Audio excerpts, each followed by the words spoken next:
Hello everyone out there in video instruction land. Professor Bo here with a lesson on intermediate editing with Adobe Premiere Pro. This one's about trimming. So here we are with our Scene 25 rough cut. We're in the editing workspace. In the newest versions of Premiere, the workspaces are located under this icon. So when I instruct you to change a workspace, you'll be using this pull-down menu rather than the old across the top links, unless you are using the older version, of course. We're in the editing workspace. The clips are all in the same tracks. I'm now going to show you how to trim this rough cut when I put this in play. A roller, huh? How'd you start? My parents made me. Now that's quite rough. We can hear the action at the beginning. We can hear lines doubling up. So the first thing you need to know about trimming, number one, often to trim you need to be able to zoom into your clips so you can really investigate them close up so that you can see the waveform, things like that. Now the default tool in Premiere is this blue selection tool. This is what you've been using all this time. In order to, we've got a few tools that we can use to zoom in and move the timeline around. So our hand tool right here, if I click on this tool, I can come to the timeline and I can move the timeline back and forth with that hand tool. In addition to that, wherever we see a little white triangle in the lower right, that means that there are more tools beneath the top tool. If I click and hold on this, we can see that there's a zoom tool. And notice the keyboard shortcuts here in their parentheses. So zoom tool is Z. And with the zoom tool, I could click and we are zooming into the timeline. The clips are getting longer so that we can see the cuts a little better. If I hold down the option key with this zoom tool selected, do you see how it turns into a minus? And when I click, that allows me to zoom out. Now we're seeing more clips because I'm zooming out from the timeline. And anytime you use these extra tools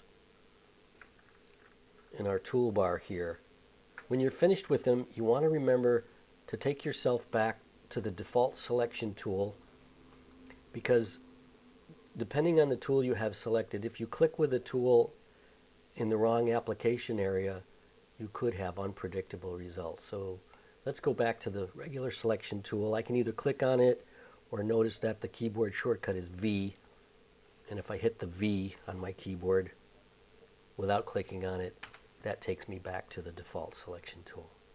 When I click and hold on the circle on the end of this bar, and I drag to the left, this is another way to zoom in to the clips in your timeline without using those special tools. Of course, they're still the same length, but this is just for getting nice and big so we can see the cuts and the waveforms and stuff like that. You can also click and hold on the middle of the bar and that'll drag you down the timeline. If you click and hold on the circle at the end of the bar and go the other way, you're zooming out. I wanted to show you what this bar does, but my favorite way to do this is with some keyboard shortcuts. I like the plus and minus keys, not on the calculator, but the plus and minus keys above the P key on your keyboard. If I hit plus, see I'm zooming in by increments, and we're zooming in to where the playhead is. Look at this. I can zoom in so close that when you start to see this little flag on the playhead, that is a single frame. That's how close I've zoomed in. And if I use the minus key just above the P on the keyboard, I can zoom back out.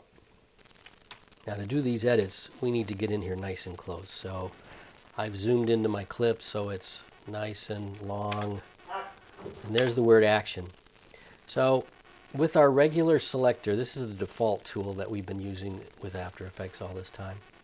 I could come in here and there's the word action, and this is the door opening. So I could just take this selection tool and I can trim off some frames. Again, You're not losing these frames. They're still in the original clip.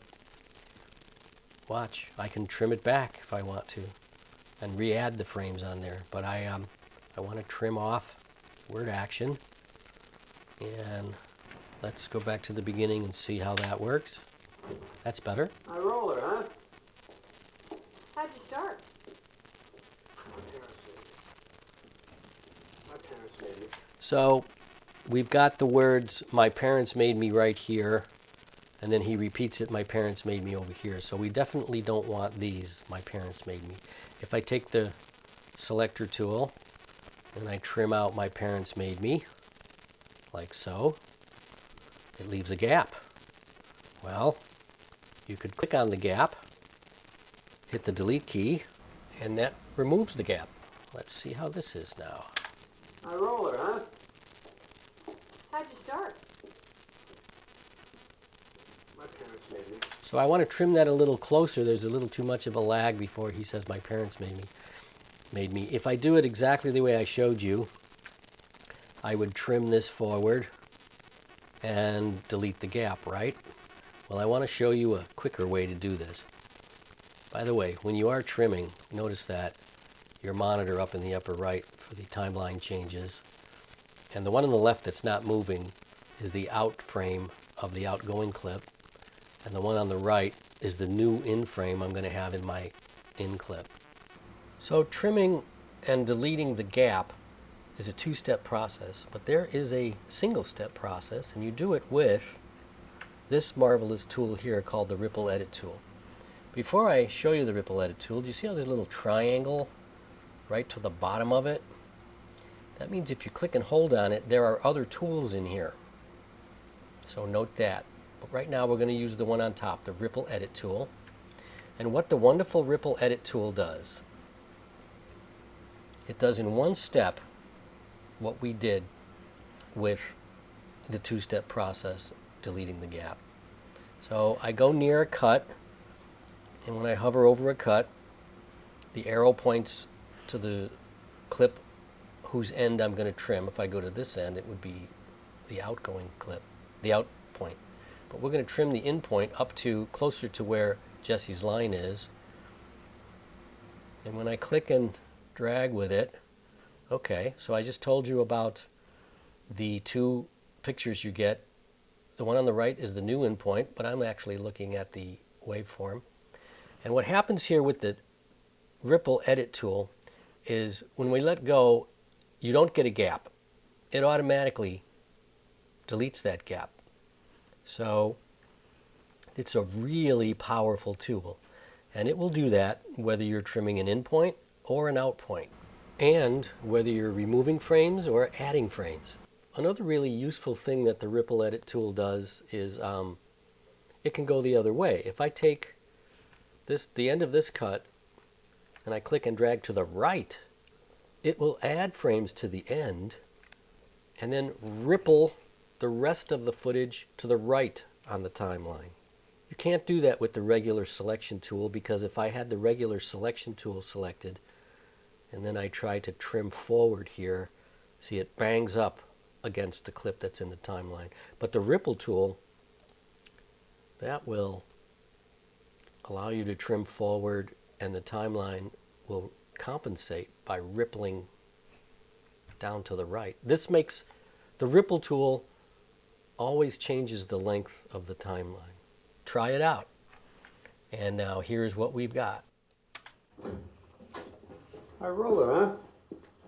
How'd you start? My parents made me. Your parents forced you to gamble? Much tighter. I want to show you how sometimes when you're trimming, the snap function gets in the way. When I got my playhead here and I want to trim the end of this clip, I can't really get between the playhead and the beginning of the clip because the snap function is on. Yeah? So sometimes you may want to just turn it off. Blue means it's active. Clicking it to white means that you've deactivated it. So now I can come in here and I can trim it to between the two of them. Next, I've got a little problem with what we've got here because when she closes the door, How'd you start? My pa- I've trimmed out the sound of the door closing. Now, this brings up the principle of continuity. We want to hear that door sound because it was a big old sound at the beginning. And so when she closes the door, there should be some kind of big old sound there. So I'm going to show you a technique called split editing. And what you do is this. You may think that you want to go find the sound of the door in one of your source clips and maybe edit it in here with audio only. But let's do a split edit type of edit. It makes it easier. And if I click and drag this audio clip to below the video clip, now the audio clip is residing on A2. The door closing sound would be on this audio clip right here somewhere. Well, see, I can't trim it forward because the video bangs up against the video of the next clip. That's because the video and the audio in this clip are linked. So here's the trick. Hold down the Option key on a Mac, Alt key on Windows, and you can trim just the audio. It would work with the video too. There's the door. I need a little more, holding down Option. Okay. So now this audio should mix with the track above it. Hi, Roller, huh? How'd you start? My parents made me. There we go. Now it sounded like they came in the room and shut the door. This particular type of split edit is known as an L cut. It kind of looks like the letter L going in this direction. And there's another type called a J cut. I will do it with our next cut. My mom and stepmom are both charity junkies. Since when is charity? The J cut would be like this. First off, I'll ripple this a little more forward into Stabler's line, and then I'll get my regular selector and I'll pull this audio clip down, hold the Option on Mac, the Alt on Windows, trim the audio forward a bit. There's the beginning of Stabler's line. So this is a J cut. This one's an L cut, and this one's called a J cut. And the split edit is when the video and the audio don't start at the same time. Let's see what goes on here with this J cut. My mom and stepmom are both charity junkies. Since when is charity considered a game? Now that's a problem because he starts talking here, but his mouth doesn't move. So we can't use it here, but that doesn't mean that you can't use the J cut to great effect when you're trimming. I'm going to undo these back, so we're back to where we were with that good cut. Since when is charity considered a game of chance? Let's have a look at this cut. I was like 12. She gave me a bushel of chips, said go have fun. It's just a short hot from there to the OTB. So we have Stabler's line beginning right here, and then it cuts to where he's better mic'd. So wouldn't it be nice if we could just take this cut and just roll it back to before he says his line? Well, under the ripple tool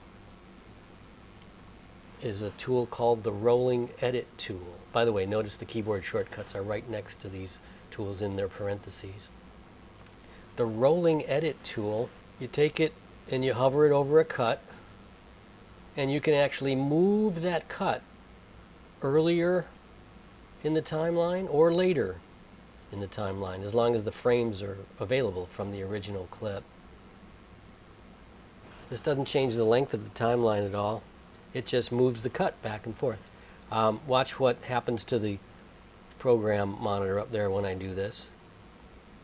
Because this is affecting the out point of the outgoing clip and the in point of the incoming clip, both sides of the program monitor show us that the frames are changing. So I'm going to leave it right about there, and let's see what this looks like. She gave me a bushel of chips, said go have fun. Just a short hop from there to the OTB. Good. The trimming tools that we've been talking about so far have all affected the cuts, but there are some tools that can affect whole clips. Let's look at this clip. God damn, my leg's broken. Spooky. Would he come after your parents? It's first name Dick. Okay, now what I wanted you to notice was that Benson, the lady cop's sentence was cut off here. She's supposed to say this bookie, but it's like this bookie, you know, she cuts out the this. And also in this same clip, if we look down here, there's a little bit of room where there's, you know, if we could just move this to the right and fill this space, it would work. Well, there is a special tool that allows you to do that, just that. This tool right here is the slip tool. And what it does is it slips frames in a clip in the timeline. And it works like this. Look at where the waveform is on the left and the empty space over here. When I click and hold on the clip and drag to the right, you can see how many frames we're dragging with that little inset there. And I let go, you see how the waveform is moved down? Well, what's happening is the length of the clip is not changing, but the in and out points of the clip are changing. And so this slip edit tool now allows my clip to look and sound like this. God damn, my leg's broken. This Spooky. Would he come after your parents? It's first name. And you can slip your in and out frames in either direction. And again, it doesn't change the length of the clip nor the length of the timeline, but it changes the in and out marks on the clip. Here's another tool that affects whole clips rather than just cuts. This one's behind the slip tool. This one's called the slide tool. What this does, this takes an entire clip, doesn't change the length of the clip, but it moves it earlier in the timeline or later in the timeline. Earlier in the timeline or later in the timeline. So the whole clip moves along the timeline. This doesn't change the length of the clip nor the length of the timeline. It just repositions the clip along the timeline. At first I've got... God damn, my leg's broken. This Spooky. Would he come after your parents? It's first name. So if I slide this earlier, I can cut off Jesse's last word back here. God damn, my leg's broken. This Spooky. Would he come after your parents? It's first name. And then there's a long empty spot here. Well, maybe I want to slide it closer to there. You see what's happening? My leg's broken. This Spooky. We got to slide it back over that little blip of Benson's. Leg's broken. This Spooky. Would he come after your parents? It's first name. Good. Let's look at this clip. And he didn't believe me. Thought it was drugs, all right? Just like my freaking stepdad.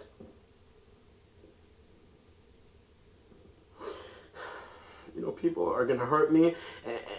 He wouldn't lend me a dime. Where were you Tuesday night, Jesse? Now that was pretty emotional by that actor. He was really trying to get into it, but he leaves a long time where he doesn't say anything. Let's say that the producer says it has to be shorter, and so we have to cut something. Well, let's cut out this long space of his. So I could take the tool called the razor blade, and I could chop this, making a cut in this clip. Then I would take the ripple edit tool.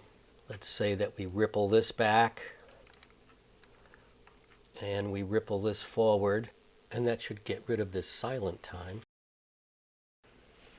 But then when we review what we've done, Thought it was drugs, all right? Just like my freaking stepdad. did you see that jump cut? Where we used the razor blade and then trimmed our frames back. Just like my freaking stepdad. Boom. There's a jump cut. And jump cuts are to be avoided in classical continuity editing. But we like the shorterness, and the sound is good. But we have that jump cut. Is there something we can do? Well, that's why I wanted to make subclips out of Benson's glance and Stabler's glance. And Benson's glance, I'm going to double click on it. And up here in the source, she looks like this, where she looks at her partner and then back to Jesse. And I want to put this glance as a cutaway over the top of this jump cut. But I don't want the sound. So I could grab this area here that says drag video only, and I'll drag this video only and put it up here on track video 2. And so now we've got a cutaway to cover up his jump cut. Thought it was drugs, all right? Just like my freaking stepdad. And then we'll go get Stabler's glance and drag that down here. So now these are good cutaways to cover up that jump cut that we created with Jesse. Thought it was drugs, all right? Just like my freaking stepdad. You know, people are gonna hurt me, and he wouldn't lend me a dime.